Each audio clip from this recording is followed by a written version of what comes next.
My name is Mark Denavit. I'm the consulting engineer for the Steel Joist Institute and an associate professor at the University of Tennessee, Knoxville. In this short informational video, I will discuss roof ponding, how to design for it, and how an SJI design tool can assist you. When designing a building, structural engineers must consider a variety of types of loads. Broad categories include dead loads, live loads, and environmental loads. Building codes in the United States typically reference ASCE SEI 7 minimum design loads and associated criteria for buildings and other structures to define these loads. The 2022 edition is the latest edition of this standard. Environmental loads are from forces of nature and include a range of different types of loads, including wind loads, seismic loads, snow loads, and rain loads. Rain loads are described in a single page in Chapter 8 of ASCE 722. Simply put, rain load is the weight of water present on the roof when the primary drainage system is blocked and the secondary drains are discharging water. Of course, if your secondary drains are discharging water, that is an indication that your primary drains are blocked and in need of maintenance. Rain loads are often overlooked as they don't apply to all structures. After all, when a roof is sloped to a free draining edge, rainwater simply flows off the roof without accumulating or resulting in appreciable load.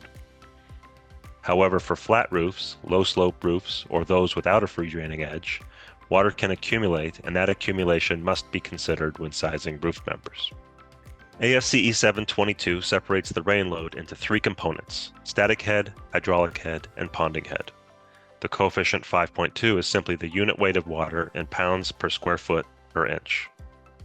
The three components are depicted in this schematic. Note the primary drain is blocked. Water accumulates up to the outlet of the secondary drain. This is the static head. For water to flow out of the secondary drain, it needs to rise above the outlet. This is the hydraulic head. Self-weight and the weight of water deflects the roof, providing more space for the accumulation of water. This is the ponding head. Rain loads are not uniform loads. They vary with roof geometry and deflection. The static head can be computed geometrically. The hydraulic head can be determined from hydraulic test data or hydraulic calculations.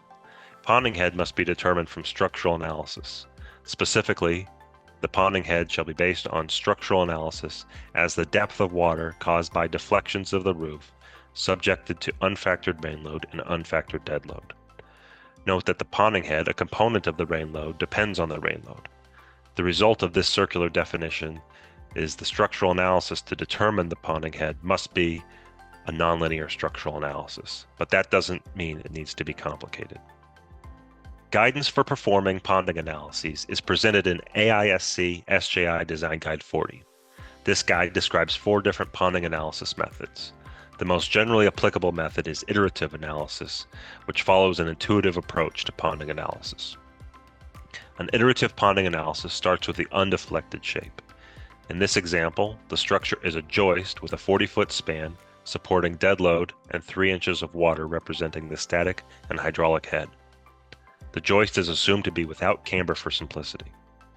The water load is modeled with a series of point loads. At this stage, the point loads are all equal because the depth of water is uniform along the entire length of the joist. A structural analysis is performed to determine the deflection of the joist due to the loads. Assuming the top surface of the water remains constant, as is assumed in ASCE 722, the deflections make more room for water. Water fills the space made by the deflections, and the point loads are updated. The point loads increased and are no longer uniform. Because the loads increased, another analysis needs to be performed to update the deflections. The increased loads lead to increased deflections, and increased deflections lead to increased loads. The cycle continues with increasing deflections and loads.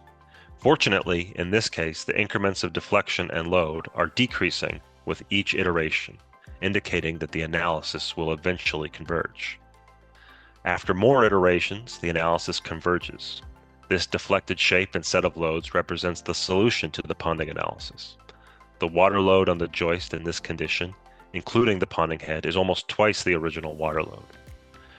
Iterative ponding analysis can be performed with any structural analysis software, but tracking and updating loads requires substantial bookkeeping, making it impractical in many software packages. SJI has a design tool to help.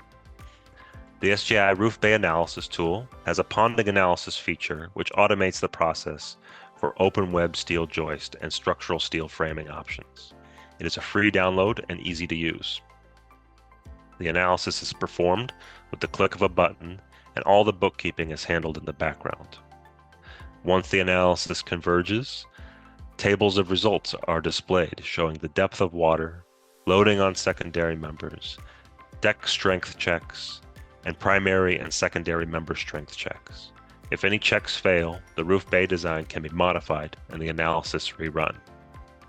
Both AISC SJI Design Guide 40 and the SJI Roof Bay Analysis tool are available on the Steel Joist Institute website with links in the description below.